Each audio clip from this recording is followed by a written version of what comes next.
11 ಗಂಟೆಗೆ ಎಚ್ಚರ ಆಗಿದೆ. ಎದ್ಬಿಟ್ಟು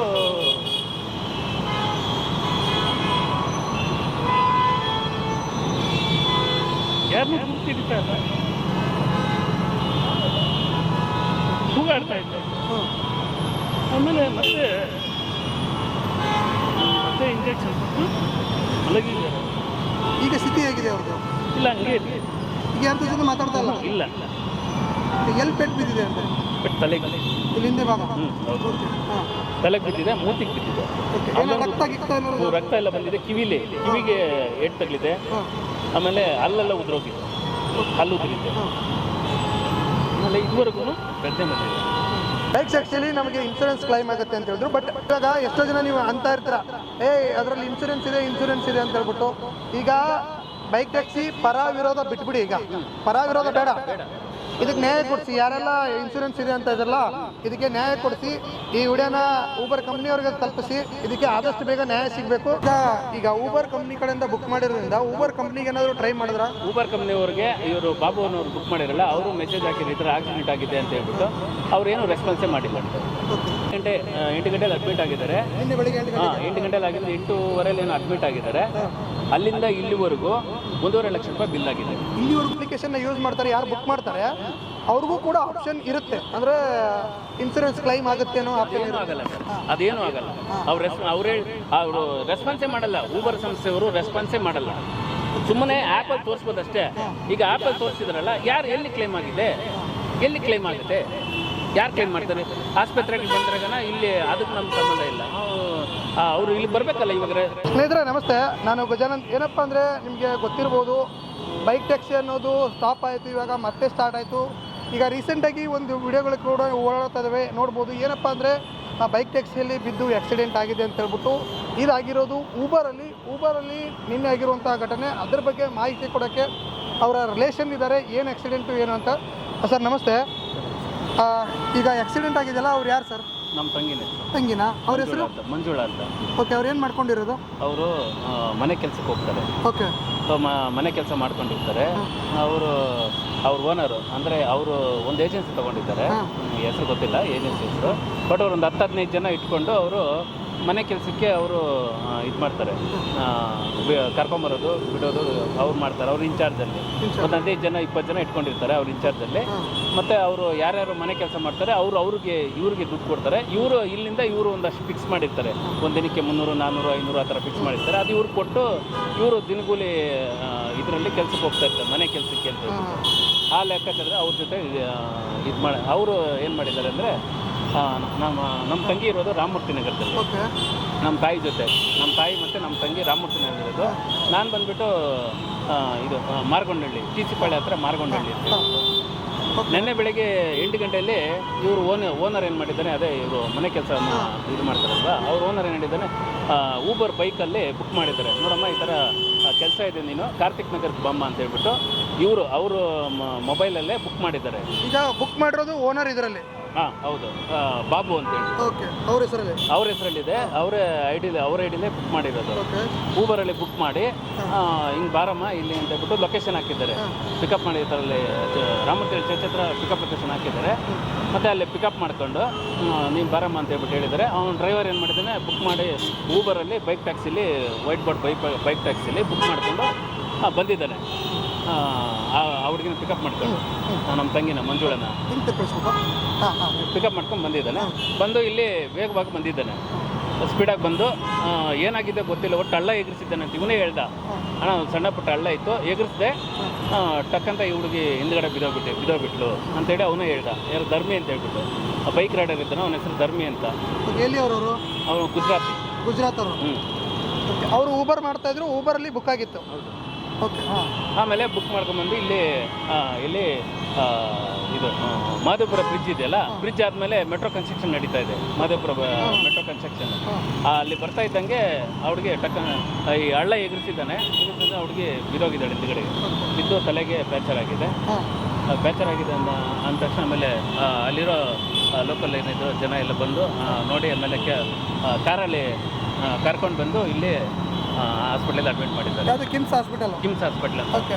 ಇಲ್ಲಿಂದ ಒಂದು ಅರ್ಧ ಕಿಲೋಮೀಟರ್, ಅದು ಮಾದೇಪುರ ಅರ್ಧ ಕಿಲೋಮೀಟರ್ ಆಗಿರೋದು. ಅರ್ಧ ಕಿಲೋಮೀಟರ್ ಆಗಿ ಇನ್ಸಿಡೆಂಟ್ ತಗೊಂಬಂದು ಸದ್ಯಕ್ಕೆ ಅವ್ರು ಇವಾಗ ನಾವು ಸಡನ್ ಆಗಿ ಯಾವ್ದು ಹತ್ತಿರದಲ್ಲಿ ಈಗ ತಲೆಗೆ ಇಂಜುರಿ ಆಗಿದೆ ಅಂದರೆ ನಾವು ಕಡಿಮೆ ಖರ್ಚಲ್ಲಿ ನೋಡೋಣ ಎಲ್ಲಾದರೂ ಅಂತ ಹಾಸ್ಪಿಟ್ಲ್, ಗೌರ್ಮೆಂಟ್ ಹಾಸ್ಪಿಟ್ಲ್ ನೋಡೋಣ ಅಂತ ಹುಡ್ಕೊಂಡಿರೋಕ್ಕಾಗಲ್ಲ. ತಲೆಗೆ ಪೆಟ್ಟು ಬಿದ್ದಿದೆಯಲ್ಲ, ಹಾಗಾಗಿ ಸ್ಥಳೀಯರೆಲ್ಲ ಸೇರಿಬಿಟ್ಟು ತಗೊಂಬಂದು ಇಲ್ಲಿ ಕಿಮ್ಸ್ ಹಾಸ್ಪಿಟ್ಲಿಗೆ ಅಡ್ಮಿಟ್ ಮಾಡಿದ್ದಾರೆ. ಈಗೇನಾಗಿದೆ, ನೆನ್ನೆ ಇಲ್ಲಿ ಅಡ್ಮಿಟ್ ಆದಮೇಲೆ 1 ಅವರಲ್ಲಿ ಸ್ವಲ್ಪ ಇಲ್ಲಿ ಬಂದ ತಕ್ಷಣ ಅನ್ಕಾನ್ಷಿಯಸ್ ಆಗಿದ್ದಾರೆ. ಇಲ್ಲಿ ಬರೋ ಸ್ವಲ್ಪ ಎಚ್ಚರ ಇತ್ತಂತೆ, ನಮ್ಮ ಅಣ್ಣ ನಂಬರು ಕೊಟ್ಬಿಟ್ಟು ಅನ್ಕಾನ್ಷಿಯಸ್ ಆಗಿಬಿಟ್ಟಿದೆ, ಪ್ರಜ್ಞೆ ತಪ್ಪಿಬಿಟ್ಟಿದೆ. ಆಮೇಲೆ ಇಲ್ಲಿರೋ ನಮ್ಮ ಅಣ್ಣಗೆ ಫೋನ್ ಮಾಡ್ದೆ, ನಮ್ಮ ಅಣ್ಣ ನನಗೆ ಫೋನ್ ಮಾಡ್ದೆ, ಈ ಥರ ಆಗಿದೆ ಅಂತ, ಆಕ್ಸಿಡೆಂಟ್ ಆಗಿದೆ ಅಂತ ಹೇಳ್ಬಿಟ್ಟು. ಆಮೇಲೆ ನಾವಿಬ್ಬರು ನಮಗೆ ಗೊತ್ತಾಗಿದ್ದು 9 ಗಂಟೆ ವಿಷಯ ಗೊತ್ತಾಯಿತು. ನಮ್ಮ ಅಣ್ಣ ಕೋಲಾರಲ್ಲಿ ಇರೋದು, ನಾನು ಇಲ್ಲೇ ಬೆಂಗಳೂರಲ್ಲಿ ಟಿ ಸಿ ಕಡೆ ಬಂದಿರೋದು ಆಟೋ ಓಡಿಸ್ತಿದ್ದು. ಆಮೇಲೆ ನಮ್ಮ ಅಣ್ಣ ಏನು ಮಾಡಿದೆ, ಕೋಲಾರಿಂದ ಬಂದ, ನನಗೆ ಫೋನ್ ಮಾಡಿದೆ. ನಾನು ಬಂದು ಇಲ್ಲಿ ಬರೋಷ್ಟೊತ್ತಿಗೆ ಅವ್ರಿಗೆ ಆಲ್ರೆಡಿ ಪ್ರಜ್ಞೆ ಹೋಗ್ಬಿಟ್ಟಿತ್ತು. ತದನಂತರ ಟ್ರೀಟ್ಮೆಂಟ್ ಕೊಡ್ತಾಯಿದ್ರು ಹಾಸ್ಪಿಟ್ಲಲ್ಲಿ. ಆಮೇಲೆ ಒಂದು 11 ಗಂಟೆಗೆ ಎಚ್ಚರ ಆಗಿದೆ, ಎದ್ಬಿಟ್ಟು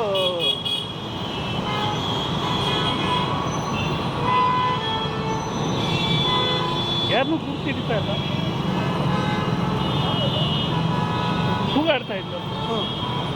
ಆಮೇಲೆ ಮತ್ತೆ ಇಂಜೆಕ್ಷನ್ ಕೊಟ್ಟು ಮಲಗಿದ್ದಾರೆ. ಈಗ ಸ್ಥಿತಿ ಹೇಗಿದೆ ಅವ್ರದ್ದು? ಇಲ್ಲ, ಹಂಗೆ ಇದೆ. ಈಗ ಯಾರ ಜೊತೆ ಮಾತಾಡ್ತಾ ಇಲ್ಲ? ಇಲ್ಲ. ಎಲ್ಲಿ ಪೆಟ್ಟು ಬಿದ್ದಿದೆ ಅಂತ? ಬಟ್ ತಲೆಗೆ ಇಲ್ಲಿ ಹಿಂದೆ ಭಾಗ? ಹೌದು. ಓಕೆ. ಹಾಂ. ತಲೆಗೆ ಬಿದ್ದಿದೆ, ಮೂತಿಗೆ ಬಿದ್ದಿದೆ. ಓಕೆ. ಏನೋ ರಕ್ತ ಗಿಕ್ತ ಏನಾದ್ರು? ರಕ್ತ ಎಲ್ಲ ಬಂದಿದೆ, ಕಿವಿಗೆ ಏಟು ತಗಲಿದೆ. ಹಾಂ. ಆಮೇಲೆ ಅಲ್ಲೆಲ್ಲ ಉದ್ರೋಗಿದೆ, ಹಲ್ಲು ಉದುರಿದೆ. ಹಾಂ. ಆಮೇಲೆ ಇದುವರೆಗೂ ಪ್ರಜ್ಞೆ ಬಂದಿದೆ. ಪ್ರಜ್ಞೆ ಅಂತ ಇಲ್ಲ? ಪ್ರಜ್ಞೆ ಇಲ್ಲ ಇದುವರೆಗೂ. ನೀವೇನೋ ನೋಡಕ್ಕೆ ಹೋಗಿದ್ರೆ ಒಳಗಡೆ? ನಾವು ಹೋಗಿದ್ದೆ, ಹಾಂ. ಬಟ್ ಅನ್ಕಾನ್ಷಿಯಸ್ ಆಗಿದ್ದಾರೆ, ಪ್ರಜ್ಞೆ ಬಂದಿಲ್ಲ. ಈಗ ಏನು FIR ಎಲ್ಲ ದಾಖಲೆ? ಆಮೇಲೆ ನೆನ್ನೆನೇ ಅವನ್ನ ಕರೆಸಿದ್ದೀವಿ. ಓಕೆ. ಯಾರಿಗೆ ರೈಡರ್ ಬಂದಿದ್ದ. ಆಮೇಲೆ ರೈಡರ್ ಬಂದಾದ್ಮೇಲೆ ಪೊಲೀಸ್ನವರು ಬಂದು ಇಲ್ಲಿ ಇದು ಮಾಡಿ ಸ್ಟೇಷನಲ್ಲೆಲ್ಲ ಇದು ನೋಡಿ, ಆಮೇಲೆ ಮಂಜುಳಾ ಹತ್ರ ಹೇಳಿಕೆ ತಗೋಣ ಅಂತೇಳಿ ಅವರು ಅನ್ಕಾನ್ಷಿಯಸ್ ಆಗಿದ್ದಾರೆ, ಅವ್ರ ಹತ್ರ ಇಲ್ಲ.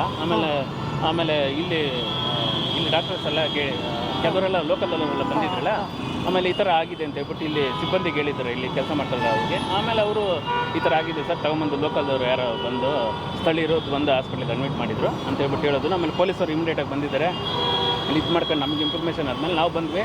ಕೊನೆಗೆ ರೈಡ್ರನ್ನು ಕರ್ಸ್ಕೊಂಡ್ವಿ.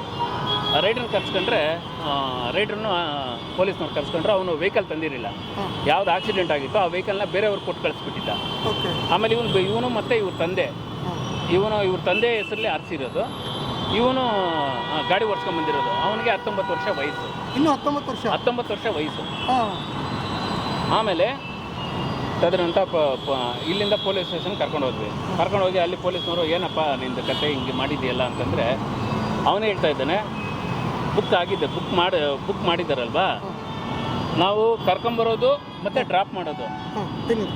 ಏನಪ್ಪ ಈ ಥರ ಇನ್ಸಿಡೆಂಟ್ ಮಾಡಿದೆಯಲ್ಲ, ಹೆಂಗಾಯ್ತು ಇವಾಗ ಏನು ನೀನು ಯಾಕೆ ಹಿಂಗೆ ಮಾಡಿದೆ ಅಂತಂದರೆ, ಈಗ ಅದೇನು ಪರಿಹಾರ ನೋಡು ಅಂತಂದರೆ ಹಾಸ್ಪಿಟ್ಲಲ್ಲಿ ಟ್ರೀಟ್ಮೆಂಟ್ ತೊಗೊತಾ ಇದ್ದಾರೆ.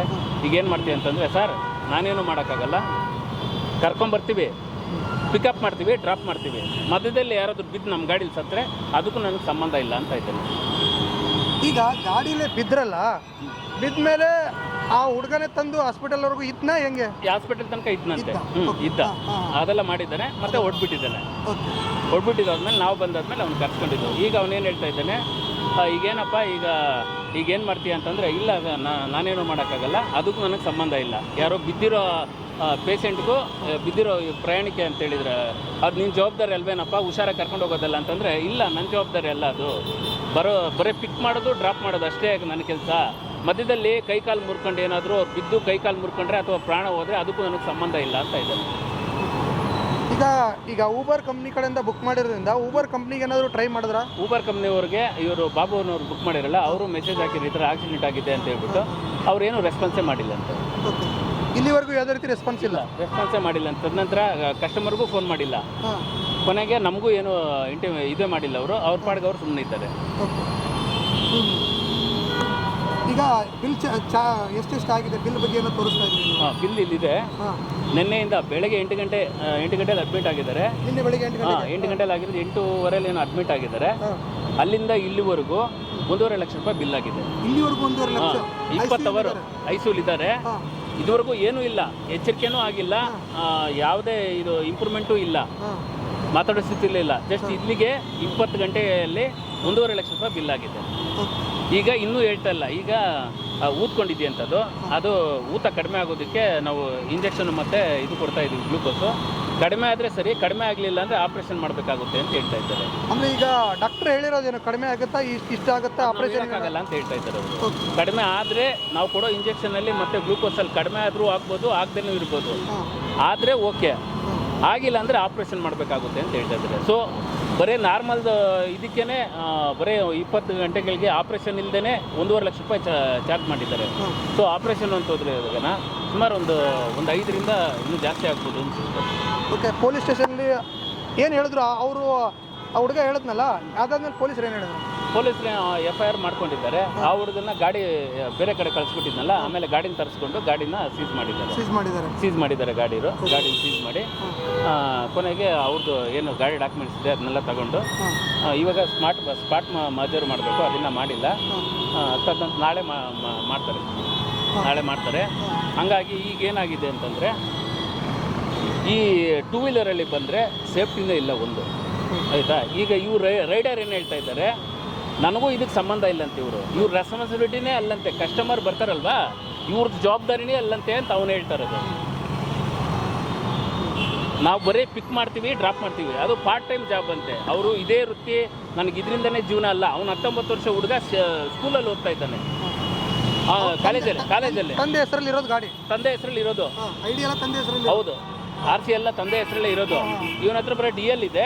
ತಂದೆ ಹೆಸರಿರೋ ಗಾಡಿ ಬಂದುಬಿಟ್ಟು ಊಬರಲ್ಲಿ ಯಾವುದೋ, ಇದು ಸಹಿತ ಊಬರು ಲೀಗಲ್ ಅಲ್ಲ, ಇದು ಇಲ್ಲೀಗಲ್. ಯಾಕೆಂತಂದರೆ ಅಗ್ರಿಗೇಟರ್ ಲೈಸೆನ್ಸೇ ತೊಗೊಂಡಿಲ್ಲ. ಒಂದು ರ್ಯಾಪಿಡೋ ಆಗಲಿ, ಊಬರು, ನಮ್ಮ ಯಾತ್ರೆ, ಓಲಾ ಇವ್ಯಾವೂ ಸಹಿತ ಅಗ್ರಿಗೇಟರ್ ಲೈಸೆನ್ಸ್ ತೊಗೊಂಡಿಲ್ಲ. ಬರೀ 2016ರಲ್ಲೇನೋ ಇವರು ಹೈಕೋರ್ಟ್ಗೆ ಹೋಗಿ ಸ್ಟೇ ಕೊಟ್ಟಿದ್ದಾರೆ ಅಂತಲೇ, ಅದೇ ಆಧಾರದ ಮೇಲೆ ಇವ್ರು ಓಡಿಸ್ಕೊಂಡಿದ್ದಾರೆ. ಅದರಲ್ಲಿ ಇವು ಸರ್ಕಾರದಿಂದ ಅಗ್ರಿಗೇಟರ್ ಲೈಸೆನ್ಸು ತೊಗೊಂಡಿಲ್ಲ, ಏನೂ ಇಲ್ಲ. ಜೊತೆಗೆ ಅದು ಇಲ್ಲಿಗಲ್ಲು, ಜೊತೆಗೆ ಅದರಲ್ಲಿ ವೈಟ್ ಬೋರ್ಡ್ ಬೈಕ್ ಟ್ಯಾಕ್ಸಿ ಮಾಡ್ತಾ ಇರೋದು, ಅದು ಇನ್ನೂ ಇಲ್ಲಿಗಲ್. ಅದರಲ್ಲಿ ವೈಟ್ ಬೋರ್ಡ್ ಏನಕ್ಕೆ ನಾವು ತಗೊಳ್ಳೋದು? ಸ್ವಂತ ಬಳಕೆಗೆ ನಾವು ವೈಟ್ ಬೋರ್ಡ್ ತೊಗೋತೀವಿ. ಎಲ್ಲೋ ಬೋರ್ಡ್ ಏನಕ್ಕೆ ತೊಗೊಳ್ಳೋದು? ಎಲ್ಲೋ ಬೋರ್ಡ್ ಅಂದರೆ ಅದು ಟ್ರಾನ್ಸ್ಪೋರ್ಟ್ ಪರ್ಫಾರ್ಮೆನ್ಸ್ಗೆ, ಕಸ್ಟಮರ್ನ ಪಿಕಪ್ ಮಾಡೋದು, ಡ್ರಾಪ್ ಮಾಡೋದು, ಅದಕ್ಕೋಸ್ಕರಗೆ ಎಲ್ಲೋ ಬೋರ್ಡ್ ಅಂತಿದೆ. ವೈಟ್ ಬೋರ್ಡ್ ಏನಕ್ಕೆ? ಅದು ಸ್ವಂತ ಬಳಕೆಗೆ ಅಂತ ವೈಟ್ ಬೋರ್ಡ್ ಇರೋದು. ಆದರೆ ಇವ್ರೇನು ಮಾಡಿದ್ದಾರೆ, ಇಲ್ಲಿಗಲ್ಲೇ ಇವರು ಫಸ್ಟ್ ಆಫ್ ಆಲ್ ಅಗ್ರಿಗೇಟರ್ ಲೈಸೆನ್ಸೇ ತೊಗೊಂಡಿಲ್ಲ, ಅದರಲ್ಲೂ ಸಹಿತ ಇವರು ವೈಟ್ ಬೋರ್ಡ್ನ ಅಟ್ಯಾಚ್ ಮಾಡ್ಕೊಂಡು ಇವರು. ಅದ್ರ ಜೊತೆಗೆ ಇನ್ನೊಂದು ಏನಂದರೆ, ಯಾರು ಅಪ್ಲಿಕೇಶನ್ನ ಯೂಸ್ ಮಾಡ್ತಾರೆ, ಯಾರು ಬುಕ್ ಮಾಡ್ತಾರೆ, ಅವ್ರಿಗೂ ಕೂಡ ಆಪ್ಷನ್ ಇರುತ್ತೆ. ಅಂದರೆ ಇನ್ಸೂರೆನ್ಸ್ ಕ್ಲೈಮ್ ಆಗುತ್ತೇನೋ ಆಪ್ಷನ್. ಏನೂ ಆಗಲ್ಲ ಸರ್, ಅದೇನೂ ಆಗಲ್ಲ. ಅವರು ರೆಸ್ಪಾನ್ಸೇ ಮಾಡಲ್ಲ. ಊಬರ್ ಸಂಸ್ಥೆಯವರು ರೆಸ್ಪಾನ್ಸೇ ಮಾಡಲ್ಲ. ಸುಮ್ಮನೆ ಆ್ಯಪಲ್ಲಿ ತೋರಿಸ್ಬೋದಷ್ಟೇ. ಈಗ ಆ್ಯಪಲ್ಲಿ ತೋರಿಸಿದ್ರಲ್ಲ, ಎಲ್ಲಿ ಕ್ಲೈಮ್ ಆಗಿದೆ, ಎಲ್ಲಿ ಕ್ಲೈಮ್ ಆಗುತ್ತೆ, ಯಾರು ಕ್ಲೈಮ್ ಮಾಡ್ತಾರೆ? ಆಸ್ಪತ್ರೆಗೆ ಬಂದ್ರಾಗನ ಇಲ್ಲಿ ಅದಕ್ಕೆ ನಮ್ಗೆ ಸಂಬಂಧ ಇಲ್ಲ. ಅವರು ಇಲ್ಲಿ ಬರಬೇಕಲ್ಲ.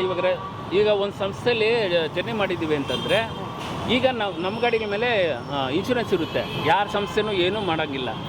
ನಮ್ಮ ಗಾಡಿ ಮೇಲೆ ಇನ್ಶೂರೆನ್ಸ್ ಇರುತ್ತೆ, ಇನ್ಶೂರೆನ್ಸ್ ಅವ್ರು ಬರ್ತಾರೆ, ಅದೇನಾಯ್ತೋ ಪರಿಹಾರ ಕಟ್ಕೊಡ್ತಾರೆ.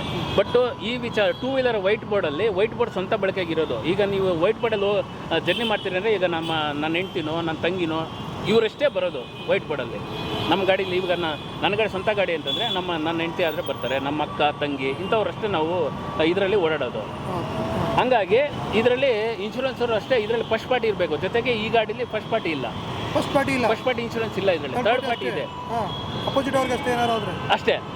ಇದರಲ್ಲಿ ರೈಡರ್ಗೂ, ಯಾರು ಗಾಡಿ ಓಡಿಸ್ತಾರೆ ಅವನಿಗೂ ಕ್ಲೈಮ್ ಆಗಲ್ಲ, ಹಿಂದ್ಗಡೆ ಕೂತ್ಕೊಂಡವ್ರಿಗೂ ಆಗಲ್ಲ, ಗಾಡಿಗೂ ಆಗಲ್ಲ, ಮುಂದ್ಗಡೆ ಏನಾದರೂ ಅವ್ರಿಗಿರುತ್ತೆ ಅಷ್ಟೇ.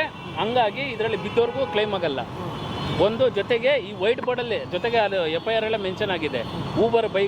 ಊಬರಲ್ಲಿ ಇವನು ಬೈಕ್ ಪಿಕ್ ಮಾಡ್ಕೊಂಬಂದಿರೋದು, ಈ ಥರ ಡ್ರಾಪ್ ಮಾಡಿರೋದು, ಅದು ಈ ಥರ ಸಂಸ್ಥೆಯಲ್ಲಿ ಅಂತ ಹೇಳ್ಬಿಟ್ಟು ಅವನು ಹೇಳಿದ್ದಾನೆ FIR ಅಲ್ಲೂ ಅದೇ ಆಗಿದೆ. ಅವನು ಅದೇ ಸ್ಟೇಟ್ಮೆಂಟ್ ಕೊಟ್ಟಿದ್ದಾನೆ ಪೊಲೀಸರ ಹತ್ರ. ಹಂಗಾಗಿ ಈಗ ಬೈಕಲ್ಲಿ ಬರ್ತೀವಿ ಸರ್. ಈಗ ನಮ್ಮ ಅಕ್ಕ ತಂಗಿ, ನನ್ನ ತಂಗಿರೋ ಬೈಕಲ್ಲಿ ಬಂದರೆ, ಅಣ್ಣ ಸ್ಪೀಡಾಗಿ ಹೋದ್ರೆ ನಾವು ಹೇಳ್ತಾಳೆ ನಮ್ಮ ಅಕ್ಕನ, ನನಗಾದರೆ ತಮ್ಮ ನಿಧಾನಕ್ಕೆ ಹೋಗಪ್ಪ ಅಂತೇಳಿ. ನನ್ನ ತಂಗಿ ಆದರೆ ಅಣ್ಣ ನಿಧಾನಕ್ಕೆ ಹೋಗೋಣ ಅಂತ ಹೇಳ್ತಾರೆ. ಇಲ್ಲ ನನ್ನ ಹೆಂಡತಿ ಆದರೆ ನಿಧಾನಕ್ಕೆ ಹೋಗ್ರಿ ಅಂತ ಹೇಳ್ತಾರೆ. ಈಗ ಬೇರೆಯವ್ರ ಹೆಣ್ಮಕ್ಳು ಬಂದರೆ ಏನಂತ, ಮುಂದೆ ಹೋಗೋನಿಗೆ ಏನಂತ ಹೇಳ್ತಾರೆ? ಕಂಫರ್ಟಬಲ್ ಇರಲ್ಲ ಅವರು. ಈಗ ಗಂಡ ಆದರೆ ಕೈ ಹಾಕ್ಕೊಂಡು ಕೂತ್ಕೊಂತಾಳೆ ಹೆಂಡತಿ ಆದವಳು. ಅಣ್ಣ ಆದರೆ ಅಣ್ಣನಿಗೆ ಹೇಳ್ತಾಳೆ, ಹಿಂಗಾಗಿ ಅಣ್ಣ ಇದು ಸ್ಪೀಡಾಗಿ ಹೋಗ್ತಾ ಇದೆ, ನಿಧಾನಕ್ಕೆ ಹೋಗೋಣ, ನನ್ನ ಕೈಯಲ್ಲಿ ಆಗ್ತಾ ಇಲ್ಲ ಅಂತಂದರೆ ಅಣ್ಣ ಅದನ್ನು ನಿಧಾನಕ್ಕೆ ಹೋಗ್ತಾನೆ, ಅವ್ರು ಕಂಫರ್ಟಬಲ್ ಇರುತ್ತೆ. ಈಗ ಬೇರೆಯವರು ಏನಾದರೂ ಬಂದ್ರೆಗನ ಅವ್ರು ಕಂಫರ್ಟ್ ಇರಲ್ಲ, ಅವ್ನು ಎಷ್ಟು ಫಾಸ್ಟಾಗಿ ಹೋಗ್ತಾನೋ ಏನೋ ಅವ್ನಿಗೇನು ಹೇಳೋಕ್ಕಾಗಲ್ಲ. ಅವನ ಭಾಷೆ ಅವನ ಭಾಷೆ ಇವ್ರಿಗೆ ಬರಲ್ಲ, ಇವ್ರ ಭಾಷೆ ಅವ್ನಿಗೆ ಬರಲ್ಲ. ಹಂಗಾಗಿ ಅದರಿಂದಾಗಿ ಈ ಒಂದು ಇನ್ಸಿಡೆಂಟ್ ಆಗೋ ಸಾಧ್ಯತೆಗಳು ಇರುತ್ತೆ. ಹಂಗಾಗಿ ಇದರಲ್ಲಿ ಈ ಬೈಕಲ್ಲಿ ಬರ್ತಾರಲ್ವ ಬೇರೆಯವರು, ಸ್ವಂತದವರು ಓಡಾಡಿದರೆ ಏನೂ ತೊಂದರೆ ಇರಲ್ಲ, ಅವರಷ್ಟು ಅವ್ರು ಕಂಫರ್ಟಬಲ್ ಆಗಿರುತ್ತೆ, ಆರಾಮಾಗಿ ಕೂತ್ಕೋತಾರೆ.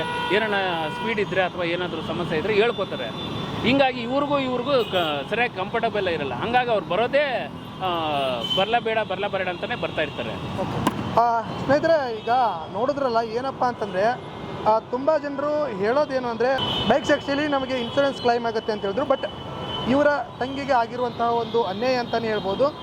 ನೀವು ತುಂಬ ಜನ ಕೇಳ್ಬೋದು ಇವಾಗ, ಯಾಕೆ ಬೈಕ್ ಟ್ಯಾಕ್ಸಿ ಏನಕ್ಕೆ ಬುಕ್ ಮಾಡಿದ್ರು, ಅಷ್ಟೆಲ್ಲ ಇಲ್ಲ ಅಂದರೆ ಬೈಕ್ ಟ್ಯಾಕ್ಸಿ ಏನಕ್ಕೆ ಬುಕ್ ಮಾಡಿದ್ರು, ಇಲ್ಲಿಗಲ್ ಇಲ್ಲ ಅಂದರೆ ಬೈಕ್ ಟ್ಯಾಕ್ಸಿ ಏನಕ್ಕೆ ಬುಕ್ ಮಾಡಿದ್ರು ಅಂತ ಹೇಳ್ಬಿಟ್ಟು ಯಾರೋ ಓನರ್ ಕಡೆಯಿಂದ ಬುಕ್ ಮಾಡಿರೋದು. ಈಗ ಚಾಲನೆ ಆಗ್ತಾಯಿದೆ ಅಂದರೆ ತುಂಬ ಜನ ಬುಕ್ ಮಾಡೇ ಮಾಡ್ತಾರೆ, ಅದರಲ್ಲೇನು ಪ್ರಾಬ್ಲಮ್ ಇಲ್ಲ. ಬಟ್ ತೊಗೊಂಡೋದಾಗ ಆ ರೈಡರ್ ಹೇಳ್ತಾ ಇರೋದು ಏನಂದರೆ ನಾನು ತಗೊಂಡು ಪಿಕಪ್ ಮಾಡೋದು, ಹೋಗಿ ಡ್ರಾಪ್ ಮಾಡೋದು ಅಷ್ಟೇ ನನ್ನ ಕೆಲಸ. ಓಕೆ, ಈಗ ಈ ಕಂಪ್ನಿಗಳು, ಈಗ ಏನು ಊಬರ್ ಕಂಪ್ನಿಯನ್ನು ನೀವೇನಾದರೂ ನೋಡ್ತಾ ಇದ್ದರೆ ನಿಮಗೊಂದು ಸ್ವಲ್ಪ ಏನಾದರೂ ಮಾನ ಮರ್ಯಾದೆ ಏನಾದರೂ ಇದ್ದರೆ ಇದಕ್ಕೆ ಇಮಿಡಿಯೇಟಾಗಿ ರೆಸ್ಪಾಂಡ್ ಮಾಡಿ. ಓಕೆ, ಏನು ಅಂದರೆ ಒಂದು ದೊಡ್ಡ ಬೇರೆ ಬೇರೆ ದೇಶಗಳಲ್ಲಿ ನಿಮ್ಮ ಕಂಪ್ನಿನ ರನ್ ಮಾಡೋದಲ್ಲ. ಓಕೆ, ಈಗ ಬೈಕ್ ಟ್ಯಾಕ್ಸಿ ತುಂಬ ಜನ ಇವಾಗ ಕೇಳ್ಬೋದು, ನೀನೇನು ಈಗ ಬೇರೆ ಆ ಬೈಕ್ ಟ್ಯಾಕ್ಸಿ ವಿರುದ್ಧ ಮಾತಾಡ್ತಾ ಇದೆಯಾ ಅಂತ ಕೇಳ್ಬೋದು. ಬೈಕ್ ಟ್ಯಾಕ್ಸಿ ವಿರುದ್ಧ ಅಲ್ಲ, ಒಂದು ಆಕ್ಸಿಡೆಂಟ್ ಆಗಿರುವ ಹೆಣ್ಣಿನ ಪರ ಮಾತಾಡ್ತಾ ಇದ್ದೀನಿ ನಾನು. ಏನಪ್ಪ ಅಂತಂದರೆ ನಿಮಗೆ ಅರ್ಥ ಆಗುತ್ತೆ ಅಂತ ನಾನು ಅಂದ್ಕೊಂಡಿದ್ದೀನಿ. ಯಾರಾದರೂ ಊಬರ್ ಕಂಪ್ನಿಯವ್ರಿಗೆ ಯಾರಾದರೂ ಸ್ನೇಹಿತರಾಗಿರ್ಬೋದು, ಕಂಪ್ನಿಯವ್ರು ಯಾರಾದರೂ ಗೊತ್ತಿದ್ದರೆ ಅವ್ರಿಗೆ ಈ ವಿಡಿಯೋನ ಶೇರ್ ಮಾಡಿ. ಯಾಕಪ್ಪ ಅಂದರೆ ಗೊತ್ತಾಗಬೇಕು, ಇದಕ್ಕೆ ರೆಸ್ಪಾಂಡ್ ಮಾಡಬೇಕು. ಆಲ್ರೆಡಿ ಒಂದೇ ದಿನಕ್ಕೆ 1.5 ಲಕ್ಷ ಆಗಿದೆ ಇಲ್ಲಿ. ಒಂದು ದಿನಕ್ಕೆ 20 ಅವರಲ್ಲಿ 1.5 ಲಕ್ಷ ಬಿಲ್ ಆಗಿದೆ. ಇನ್ನೂ ಎಷ್ಟಾಗುತ್ತೋ ಗೊತ್ತಿಲ್ಲ. ICU ಅಲ್ಲಿ ಇದ್ದಾರೆ. ಅರ್ಧ ಗಂಟೆ ಮುಂಚೆ ಬಂದಾಗ 1,42,000 ಇತ್ತು. ಈಗ ಅರ್ಧ ಗಂಟೆ ಆದಮೇಲೆ 10,000 ರೂಪಾಯಿ ಆಗಿದೆ ಈಗ. ಓಕೆ, ಆವಾಗಲೇ ಅರ್ಧ ಗಂಟೆಗೆ ಮುಂಚೆ 1,42,000 ರೂಪಾಯಿ ಬಿಲ್ ಕೊಟ್ಟಿದ್ರು. ಮತ್ತೆ ಇವಾಗ ಹೋಗಿ ಜಸ್ಟ್ ತೊಗೊಂಬರೋಷ್ಟಕ್ಕೆ 1,50,000 ರೂಪಾಯಿ ಆಗಿದೆ. ಅರ್ಧ ಗಂಟೆಗೆ 8,000 ರೂಪಾಯಿ ಇನ್ಕ್ರೀಸ್ ಆಗಿದೆ. ಈಗ ಎಲ್ಲಿಂದ ತರ್ತೀರಾ? 20 ಗಂಟೆಯಲ್ಲಿ ಯಾರಿಗೂ 1.5 ಲಕ್ಷ ರೂಪಾಯಿ ಸಂಪಾದನೆ ಬರುತ್ತೆ ಹೇಳಿ? ನೋಡಿ, ಇವಾಗ ಎಷ್ಟೋ ಜನ ನೀವು ಅಂತ ಇರ್ತೀರ, ಅದರಲ್ಲಿ ಇನ್ಶೂರೆನ್ಸ್ ಇದೆ ಅಂತ ಹೇಳ್ಬಿಟ್ಟು. ಈಗ ಬೈಕ್ ಟ್ಯಾಕ್ಸಿ ಪರ ವಿರೋಧ ಬಿಟ್ಬಿಡಿ. ಈಗ ಪರ ವಿರೋಧ ಬೇಡ, ಇದಕ್ಕೆ ನ್ಯಾಯ ಕೊಡಿಸಿ. ಯಾರೆಲ್ಲ ಇನ್ಶೂರೆನ್ಸ್ ಇದೆ ಅಂತ ಇದ್ರಲ್ಲ, ಇದಕ್ಕೆ ನ್ಯಾಯ ಕೊಡಿಸಿ. ಈ ವಿಡಿಯೋನ ಊಬರ್ ಕಂಪ್ನಿಯವ್ರಿಗೆ ತಲುಪಿಸಿ. ಇದಕ್ಕೆ ಆದಷ್ಟು ಬೇಗ ನ್ಯಾಯ ಸಿಗಬೇಕು. ಇದೇನಿದೆ ಅದಕ್ಕೆ ಈಗ ಈ ಪ್ರಕರಣ ಆಗಿದೆ, ಅರ್ಥ ಆಯ್ತಾ? ಈಗ ಅವನು ಗುಜರಾತಿವನಂತೆ, ಆ ವ್ಯಕ್ತಿ ಗುಜರಾತಿವನು. ಕೋರ್ಟ್ ಕೇಸ್ ಆಗುತ್ತೆ, ಎಲ್ಲ ಆಗುತ್ತೆ. ಒಂದು 2 ತಿಂಗಳ 3 ತಿಂಗಳ ಕೇಸ್ ನಡೀತಾ ಇದ್ದಂಗೆ ಅವನು ಇಲ್ಲಿಂದ ಗುಜರಾತಿಗೆ ಪರಾರಿ ಆಗೋದ್ರೆ ಎಲ್ಲಿ ಏನು ಮಾಡ್ತೀರ ಅವಾಗ ಯಾರನ್ನ ಹಿಡ್ಕೊತೀರ ನೀವು? ಅವ್ನು ಗಾಡಿ ಮಾರ್ಕೊಂಡು ಹೊಟ್ಟೋಗ್ತಾನೆ. ಈಗ ಗಾಡಿ ಏನು ತೊಗೊಂಬಂದಿನ, ಇನ್ನು ಗಾಡಿ ಏನೋ ಸೀಸ್ ಆಗಿ ಸ್ಟೇಷನ್ಲ ಇರೋದಿಲ್ಲ. ಈ ಕೋರ್ಟ್ ಕೇಸ್ ಆದಮೇಲೆ ಆಮೇಲೆ ಕೋರ್ಟ್ಗೆ ಅಪ್ರೋಚ್ ಮಾಡಿದರೆ ಇವರು, ಸರ್ ರಿಲೀಸ್ ಮಾಡಿ ಅಂತಂದರೆ ಕೋರ್ಟ್ ಆದೇಶ ಕೊಡುತ್ತೆ, ರಿಲೀಸ್ ಮಾಡಿ ಕಳಿಸಿ ಅಂತ ಹೇಳ್ಬಿಟ್ಟು. ತದನಂತರ ಅವನು ಬೇರೆ ಯಾರಿಗೋ ಗಾಡಿ ಡಾಕ್ಯುಮೆಂಟ್ಸ್ ಇದ್ದರೆ ಬೇಕಾದ್ರೆ ಮಾರ್ಬಿಡ್ತಾನೆ ಅಂತ ಅಂದ್ಕೊಳ್ಳಿ. ಮಾರ್ಬಿಟ್ಟು ಅವನು ರಾಜ್ಯಕ್ಕೆ ಕೊಟ್ಟೋದ. ಏನು ಮಾಡ್ತಾರೆ ನೆಕ್ಸ್ಟ್? ಈಗ ಅದ್ರ ಜೊತೆಗೆ ಇನ್ನೊಂದು ಏನಪ್ಪ ಅಂದರೆ, ಈಗೇನೋ ಆಕ್ಸಿಡೆಂಟ್ಗಳು ಅಚಾನಕ್ ಆಗುತ್ತೆ. ಅವನು ಮಾಡಬೇಕು ಅಂತೆಲ್ಲ ಏನೂ ಆಗಿಲ್ಲ. ಈಗ ಅವನು ಮಾಡಿರೋದು, ಈಗ ನೋಡಿ, ಈಗ ಅವನ ಮೇಲೂ ಕೂಡ ಬಂತು. ಈಗ ಯಾವುದೇ ಕಂಪ್ನಿಗಳು ರಿಸ್ಕ್ ತಗೊಳ್ಳಿಲ್ಲ, ಅವನ ಮೇಲೆ ಬಂತು. ಈಗ ಆಕ್ಸಿಡೆಂಟ್ ಆದವ್ರ ಮೇಲೆ ಇದಾಯ್ತು.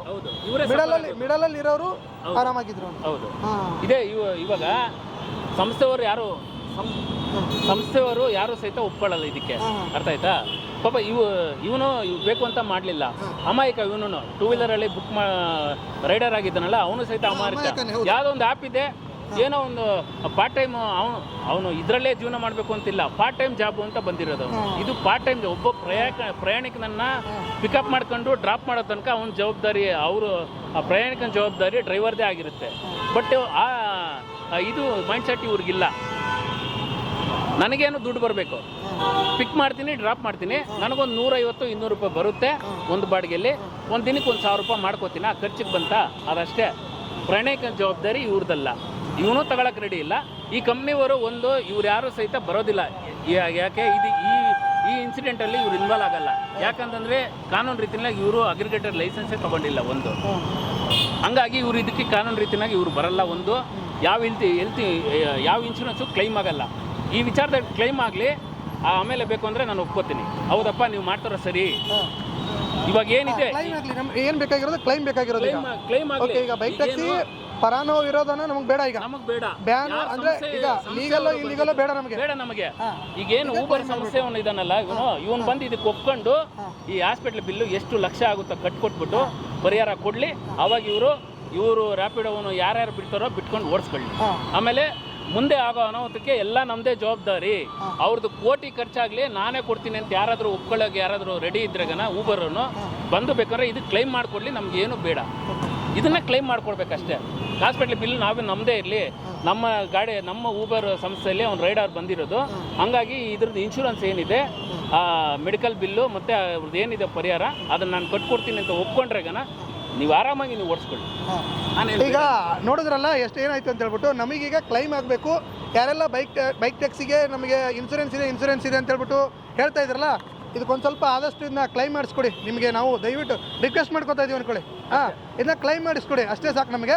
ಯಾರಾದರೂ ಊಬರ್ ಕಂಪ್ನಿ ಅಥವಾ ಬೇರೆ ಬೇರೆ ಅಸೋಸಿಯೇಷನ್ಗಳಿದ್ದಾವೆ, ಈ ವಿಡಿಯೋ ನೋಡ್ತೀರಾ ಅಸೋಸಿಯೇಷನ್ ಅವ್ರು ನನಗೆ ಗೊತ್ತು.